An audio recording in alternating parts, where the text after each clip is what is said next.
ऋषिवर, एक प्रश्न है जो बार बार मन को कचोटता है। क्या उसका उत्तर मिल पाएगा? पूछिए राजमाता। ऋषिवर, एक संतान माता या पिता का पाप या पुण्य भोगती है, तो मुझसे ऐसा कौन सा पाप हो गया कि मेरे पुत्र और पुत्रवधू को वन की पीड़ाएं भोगनी पड़ी?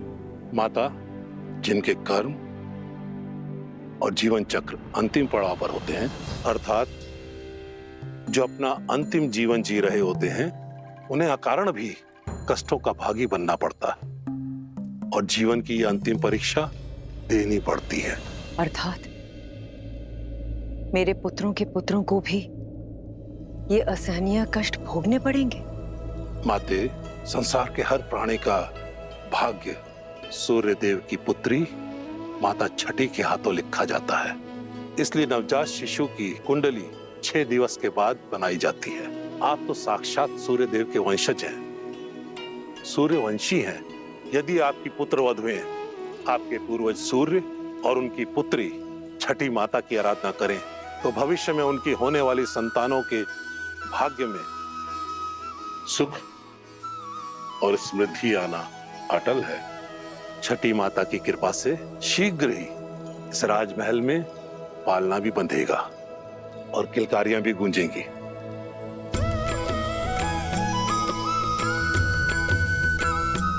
महर्षिवर, हम सभी बहनें छठी माता की पूजा अवश्य करेंगे।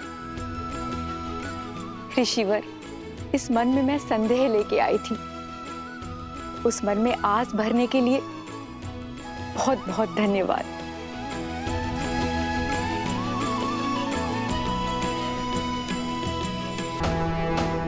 सुनो सुनो सुनो,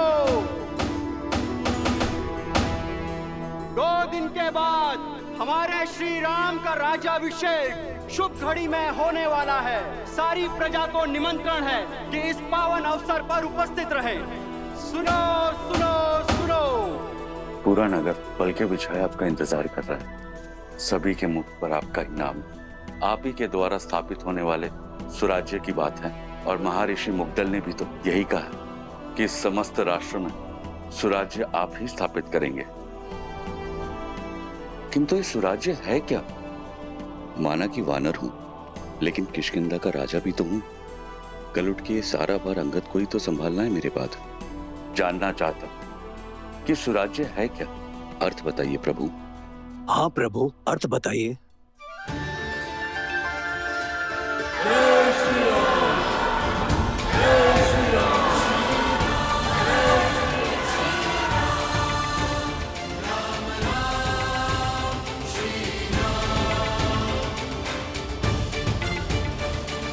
सुराज्य का अर्थ जानना था ना मित्र।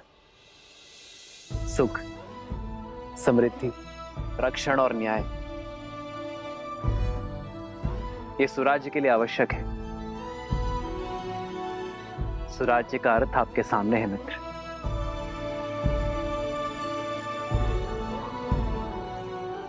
प्रजा के मुख पर जब खुशी हो, क्या वही स्वराज्य कहलाता है? जब राजा को देख प्रजा के मुख पर प्रसन्नता हो, वो सामान्य राज्य है। प्रजा के चेहरे पर जो स्मित है, वो एक सुखद बदलाव और समृद्ध भविष्य की अपेक्षा है। प्रजा को आशा होती है कि राजा उनके दुख सुनेगा, उनकी पीड़ा हरेगा। पर सुराज्य वो जब प्रजा को देख राजा के मुख पर प्रसन्नता हो, राजा को संतुष्टि हो कि वो अपनी प्रजा की अपेक्षाओं को पूर्ण कर पाया है। जब राजा को यह विश्वास हो कि वो अपनी प्रजा के जीवन में बदलाव लाने में सक्षम है, वो है सुराज्य। प्रजा को देख एक राजा तब मुस्कुराता है जब वो जानता है कि ना राजा के मन में कोई प्रश्न है, ना ग्लानि है, ना पीड़ा है, और ना ही उसके प्रजा के मन में। आज मेरी प्रजा के मुख पर स्मित है। मैं अपनी प्रजा की अपेक्षाओं को पूर्ण कर सुराज्य को अवध में लाना चाहता हूं मित्र। और जब यह क्षण आएगा तब मेरे मुख पर स्मित होगा। आओ मित्र।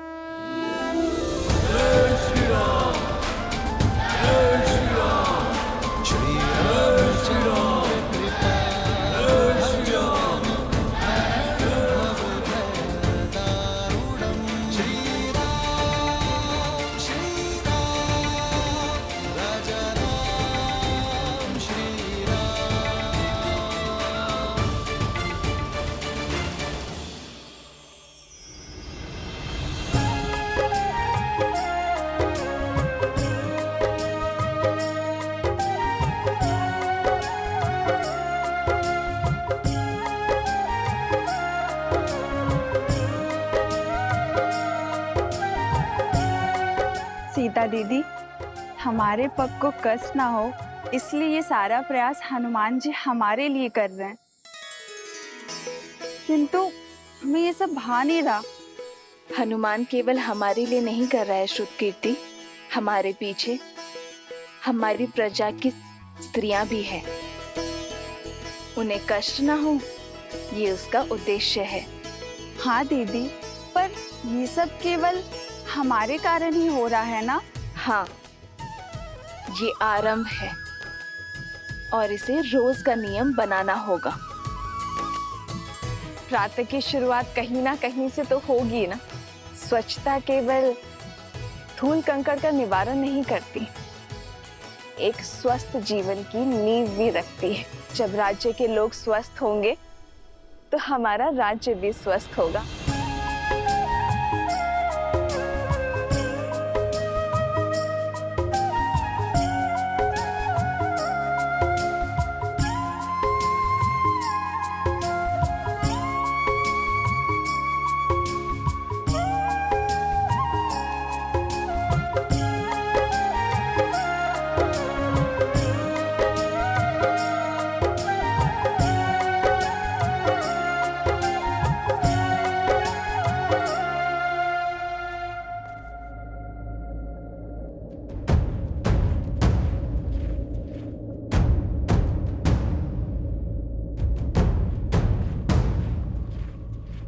जिस दिन का स्वप्न मैं वर्षों से देख रहा था, वो दिन भव्य और गरिमापूर्ण होगा।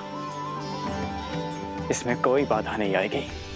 मित्र, आपके राज्य अभिषेक की पावन घड़ी, उसमें सेना का नियोजन, क्या आपकी प्रजा के मन में भय का निर्माण नहीं होगा कि होने वाले राजा अपने राज्य अभिषेक से पहले सुरक्षा का प्रबंध कर रहे हैं कि कुछ अघटित ना हो? प्रजा और राज्य का रक्षण एक राजा का प्रथम कर्तव्य होता है मित्र। राज्य की सुरक्षा केवल आक्रमण के बाद ही नहीं, उसके पूर्व से करनी होती है।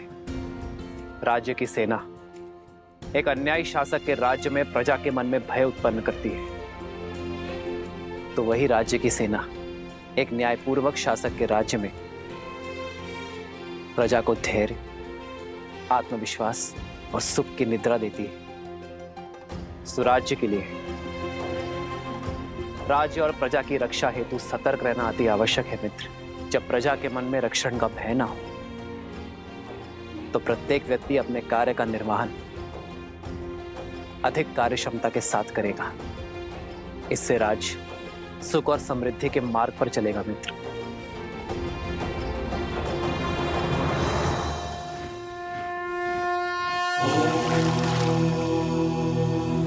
शांति शांति शांति।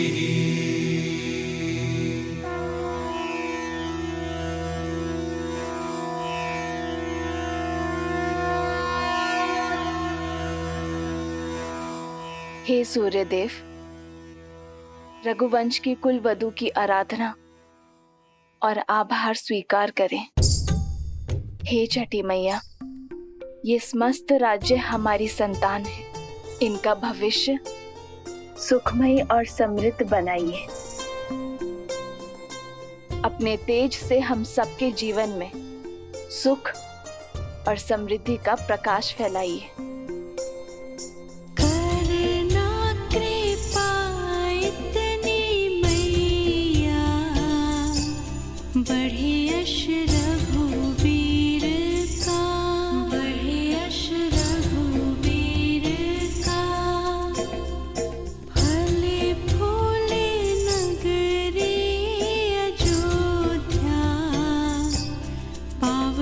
पड़े पीर का, पाव न पड़े पीर।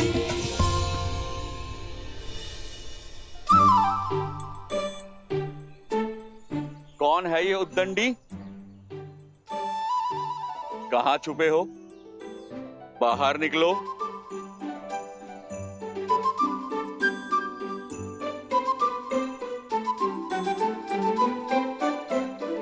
क्षमा कीजिए प्रभु। किस बात की क्षमा? वो हमारी गेंद आपको क्षति पहुंचाई। इसका दंड तो अवश्य मिलेगा, किंतु दंड से पहले एक बात जानना आवश्यक है कि किसी भी क्रीड़ा में ये विशेष ध्यान रखा जाए कि किसी को हानि ना हो, किसी को क्षति ना पहुंचे। जी प्रभु, हम दंड के लिए तैयार हैं। पहले वचन दो कि इस बात का ध्यान रखोगे। हम वचन देते हैं, अवश्य ध्यान रखेंगे। तो अब दंड के लिए सज्ज हो जाओ। अपना हाथ आगे करो।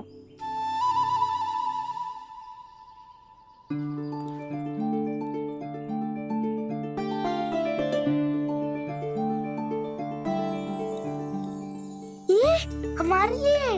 हाँ, तुम्हारी प्रामाणिकता के लिए तुम दोनों छुपकर भाग भी सकते थे, परंतु तुम बुलाने पर आए, अपनी भूल स्वीकार कर दंड का सामना ही किया। यही प्रामाणिकता जीवन भर बनाए रखना। चलो अब एक और खेल खेलते हैं। ये देखते हैं कि तुम सब में सबसे वेग से कौन दौड़ता है। भागो।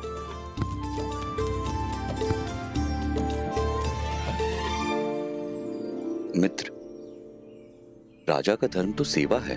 आपने जो इनको ये धन दिया, ये ना लगे कि आप अपने धन का प्रदर्शन कर रहे हैं। जब राजा अपने स्वर्ण और रत्न का प्रदर्शन करता है, तब प्रजा का राज्य के प्रति शक्ति और सामर्थ्य बढ़ता है। मित्र, एक राजा के लिए रत्न प्रदर्शन जितना आवश्यक है, उतना ही घातक धन का मोह है। जब राजा अपनी संपत्ति को लेकर निर्मोही होगा, तभी वो राज्य को सुराज्य की ओर ले जा पाएगा।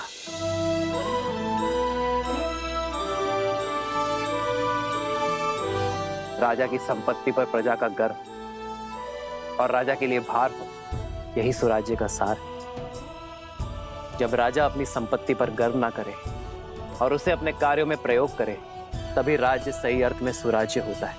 अति सुंदर। आपके विचारों ने हमारे विवेक को झंझोड़ दिया है। आपके ही मार्गदर्शन से अब से किष्किंधा में भी सुराज्य होगा, राम राज्य का परचम लहराएगा। जय श्री राम।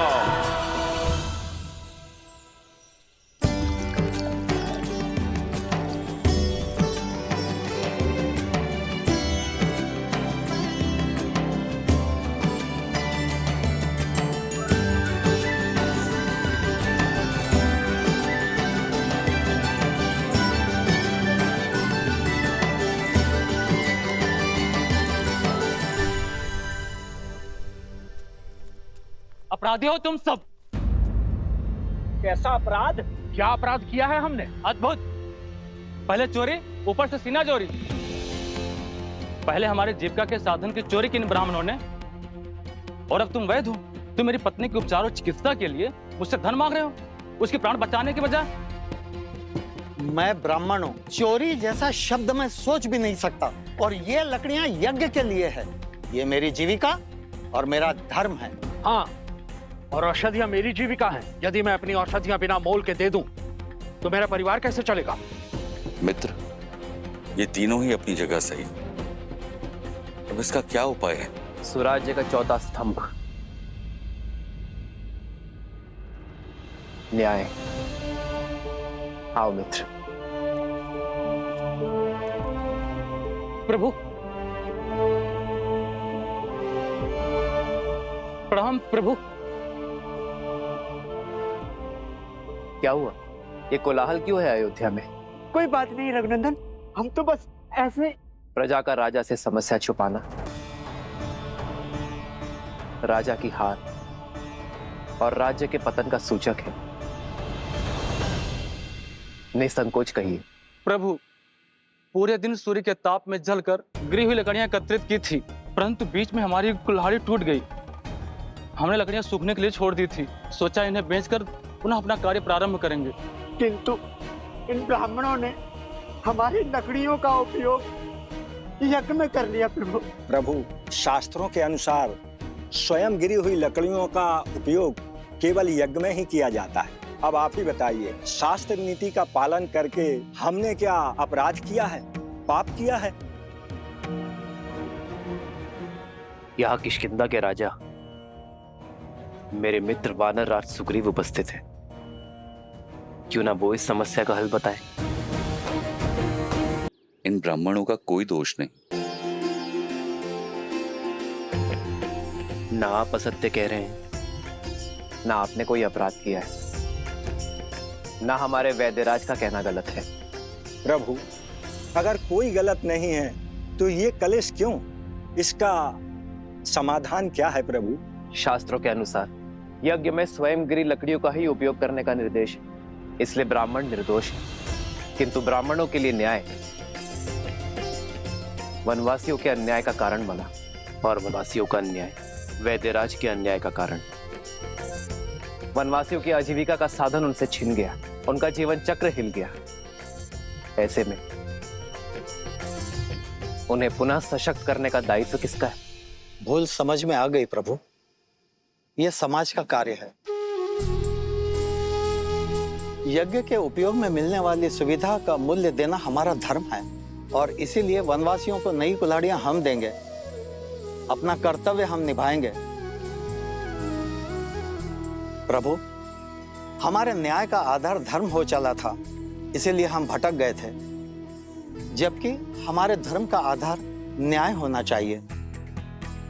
मित्र, आज ये घटना आपके समक्ष हुई, इसीलिए ये न्याय हुआ, परंतु तुम्हारी अनुपस्थिति में ये हुआ तो क्या करोगे? जिन्हें आवश्यकता है पहले उनकी सहायता करेंगे मित्र।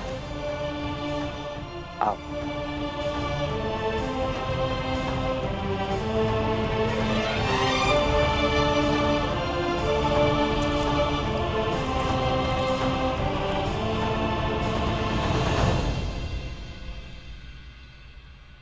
प्रभु। प्रणाम वैद्य जी, क्या मैं आपकी कुछ सहायता कर सकता हूँ? श्री राम श्री राम श्री राम श्री राम श्री रामचंद्र कृपालु भजो मन हरण भव भय दारुणम नव कंज लोचन कंज मुख कर पंच पद कंजारुणम।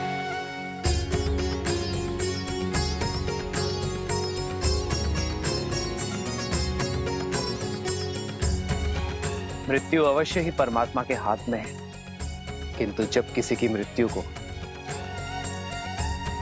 अंतिम क्षण तक टालने के लिए पूरा परिवार अपितु पूरा समाज जुट जाए,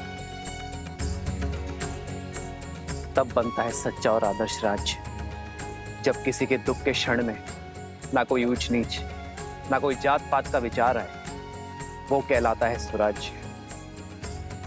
जब राजा अपनी प्रजा के लिए उससे अधिक कर जाए, जिसमें वो सक्षम है,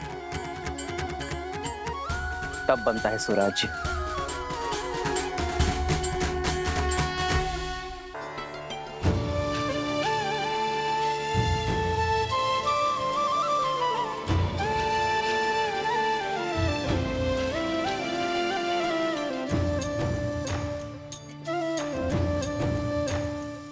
नहाए खाए के अर्थात स्नान और भोग के साथ छठ पर्व का पहला दिन प्रारंभ होता है। इस भोग को खाने के बाद हमें 36 घंटों का व्रत रखना होगा, अर्थात परसों भोर। ये व्रत शांति के लिए है। जहाँ शांति हो वहाँ सुख और समृद्धि अपने आप आ जाती है। ये राज्य मेरा परिवार है और इसकी शांति की कामना करती हूँ मैं छठी माँ।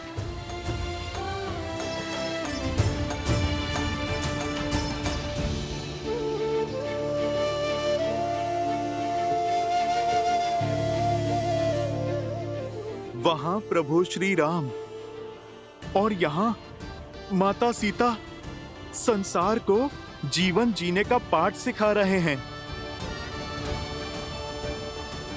इतने से समय में इतना कुछ सीखकर मैं तो धन्य हो गया।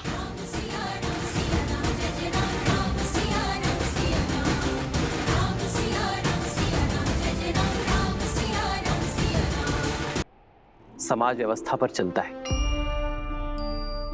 जीव, अन्न, पानी और आरोग्य, ये किसी भी व्यवस्था के मूलाधार है। यदि रोजगार नहीं होगा तो जीविका नहीं होगी। ना कोई अन्न खरीद पाएगा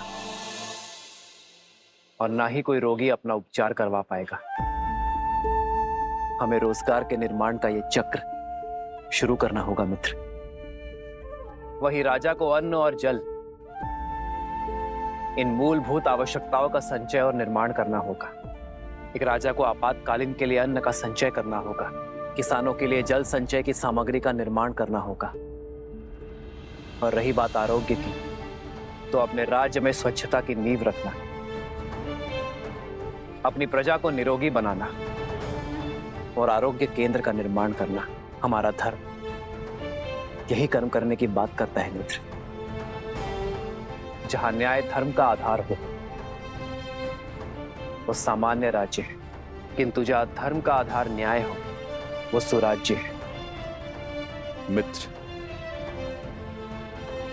आप धन्य हैं। अब चले मित्र, छठ पर्व में सूर्य को अर्घ देने का समय हो गया है। जैसी आपकी आज्ञा।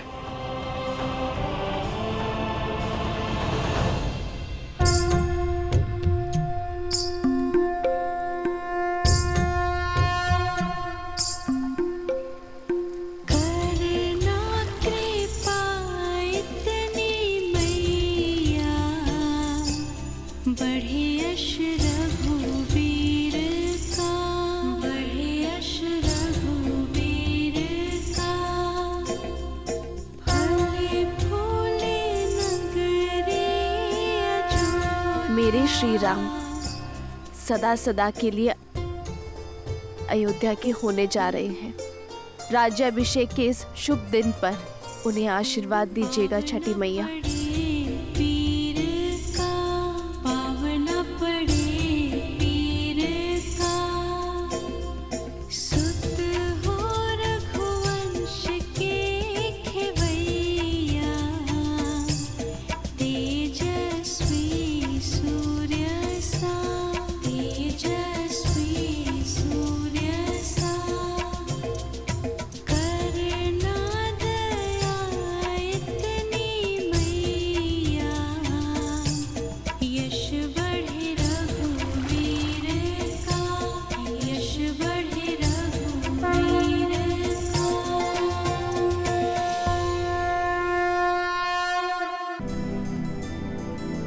तुम्हारे लिए कलेवा परोस दिया है, तुम्हारा प्रिय दही भात और राजभोग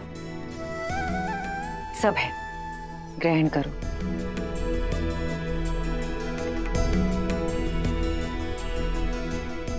माँ, सीता का है, भोर की पूजा समाप्त नहीं हुई। रघुकुल की चारों पुत्र वधु भोर से ही तट पे हैं। महर्षि मुद्गल के कहे अनुसार छठी मैया की पूजा कर रही हैं।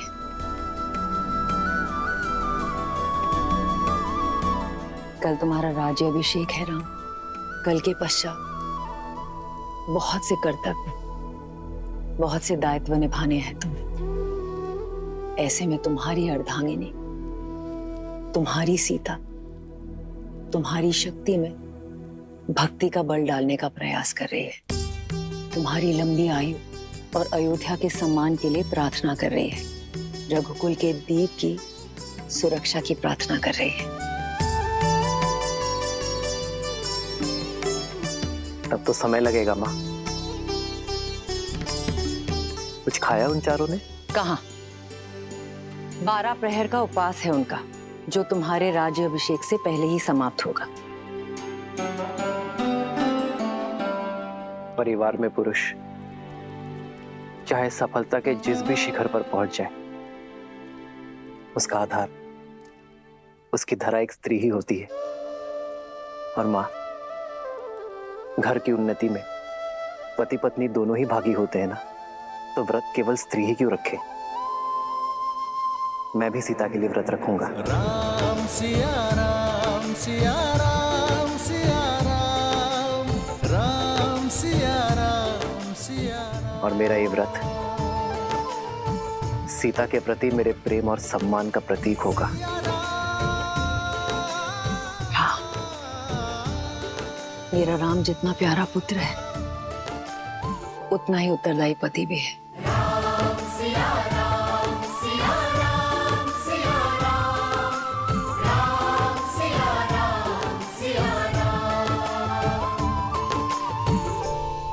प्रणाम ऋषिवर।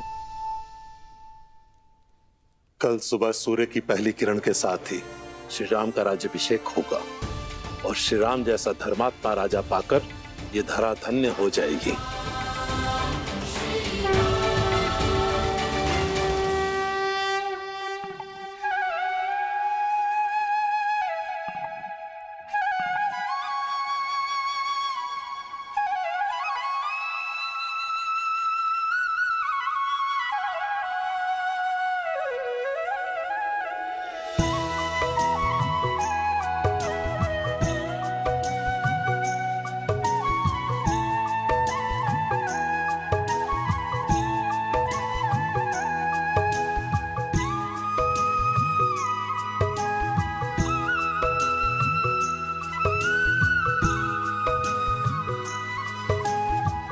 हमारे कारण इन्हें भी प्रातः उठकर आना पड़ा। बेचारे, लगता है अभी भी मीठी निद्रा के स्वप्न देख रहे हैं।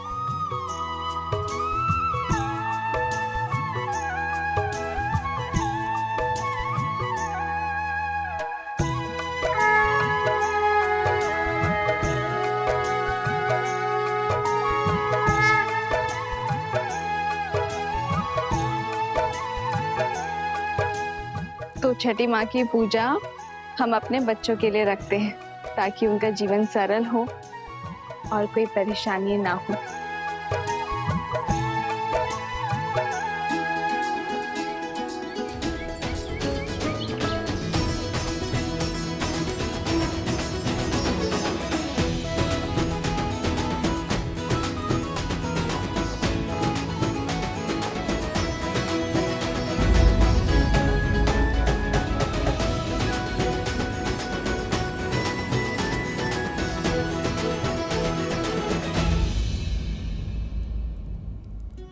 पिछले 14 वर्ष से हमें जिस दिन का इंतजार था, तुम उसका भाग नहीं बनना चाहती हो।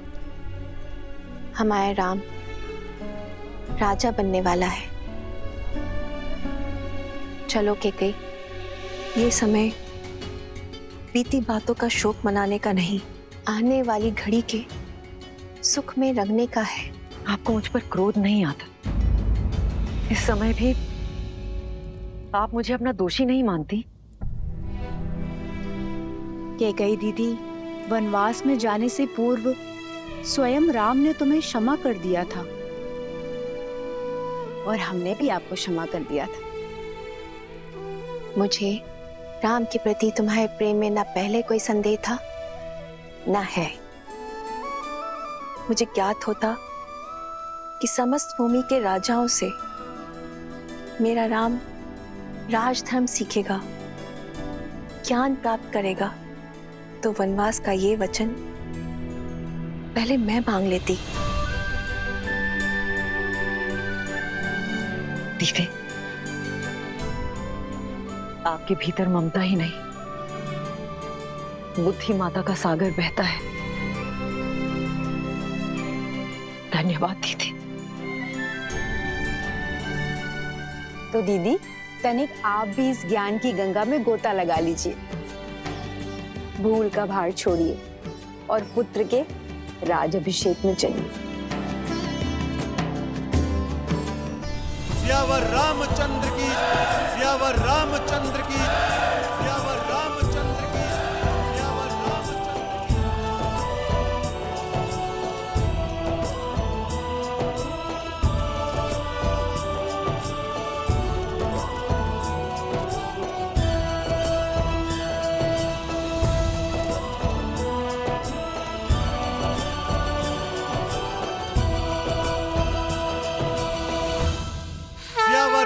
रामचंद्र की, सियावर रामचंद्र की, सियावर रामचंद्र की, सियावर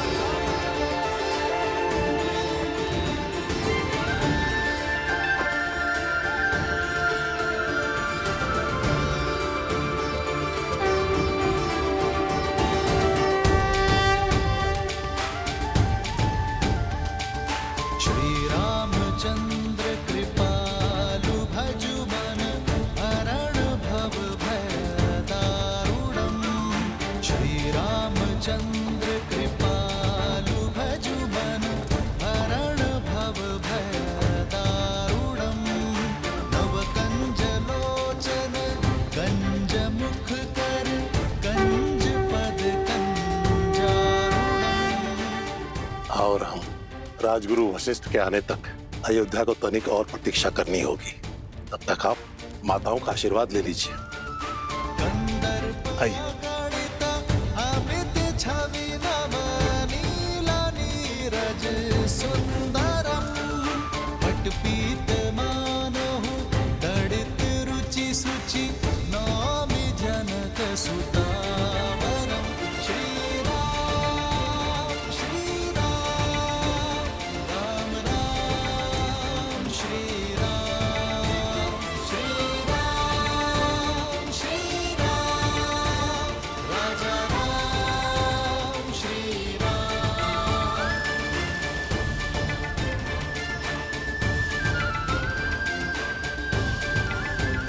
श्री राम श्री राम राम राम श्री राम।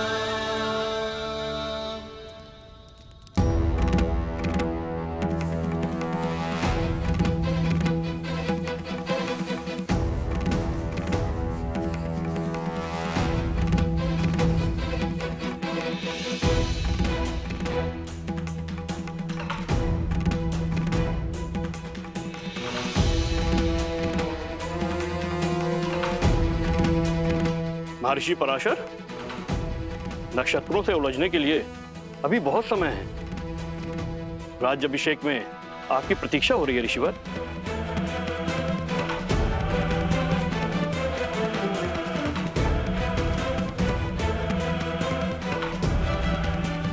आप इतने गंभीर क्यों हैं ऋषिवर?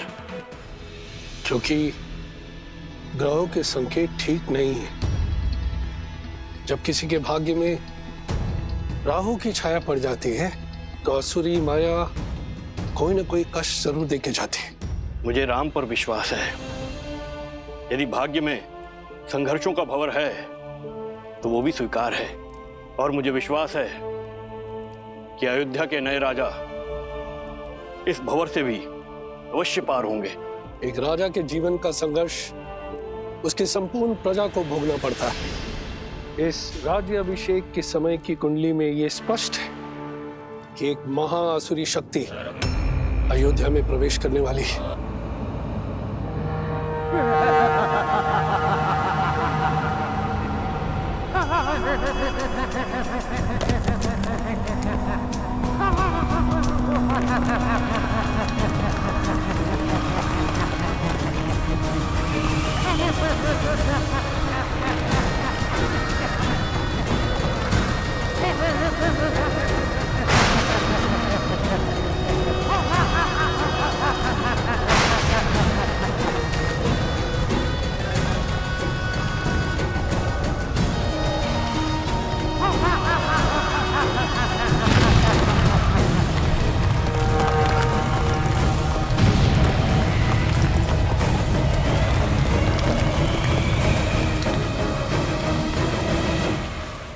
देवता सदा अयोध्या के आगे ढाल बनकर खड़े होते आए हैं ऋषिवर। यदि कोई आसुरी शक्ति राम राज्य में प्रवेश करने की चेष्टा भी करेगी तो उसका सामना धर्म की शक्ति से होगा। आप आइए और राम को आशीर्वाद दीजिए। शुभ घड़ी में कुछ ही समय शेष है। आशा करता हूं कि इस बार भी आपके विश्वास की जय हो।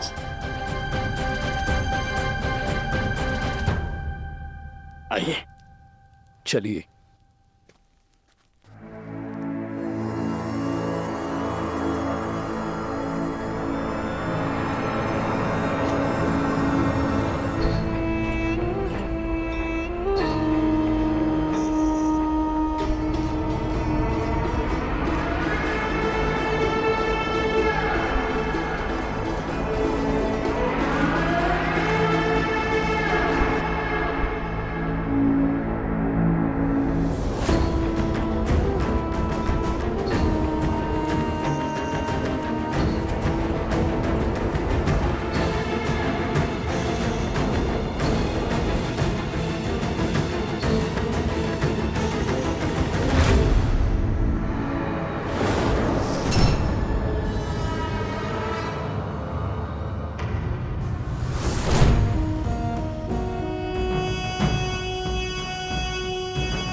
अरे शीघ्र चलो, आज अभिषेक का समय हो गया है।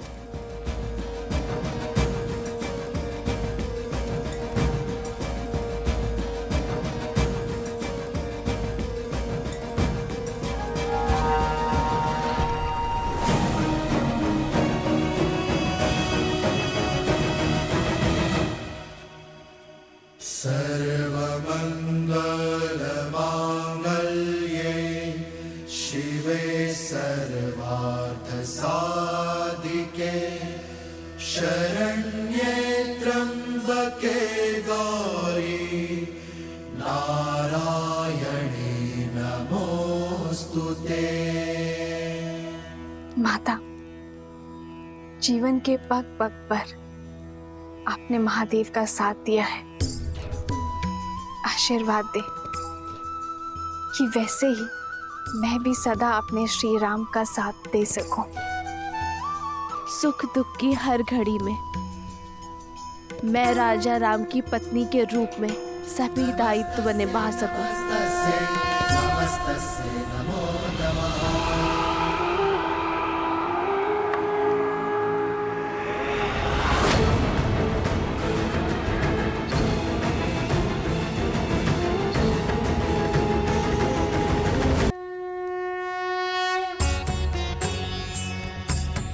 राज्याभिषेक न केवल एक रीति है, बल्कि होने वाले राजा के पवित्र उत्तरदायित्वों के लिए पवित्र प्रारंभ है। रीति अनुसार मंगल बेला में सर्वप्रथम श्री रामचंद्र जी की देह को तेल विविध औषधियों के मर्दन से शुद्ध किया जाएगा। पृथ्वी, जल, अग्नि, वायु, इन 4 तत्वों के साथ आकाश तत्व के जुड़ने से इस तन का निर्माण होता है और इसमें सबसे अधिक रोग उत्पन्न होते हैं वायु तत्व के कारण।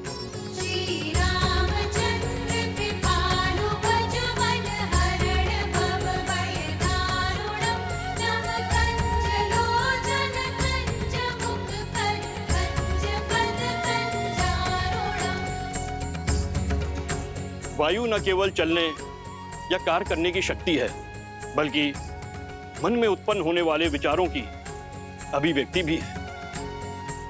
मन के मैल के कारण ही समस्त संसार में पाप, अपराध और दुराचार होते हैं। अतः मंत्रों से मन को बांधकर एवं तेल के मर्दन से वायु तत्व को शांत किया जाता है। पश्चात यह मन स्वच्छ हो जाता है और जिस राजा का मन स्वच्छ हो वह धैर्य और सहनशीलता का पर्याय होता है।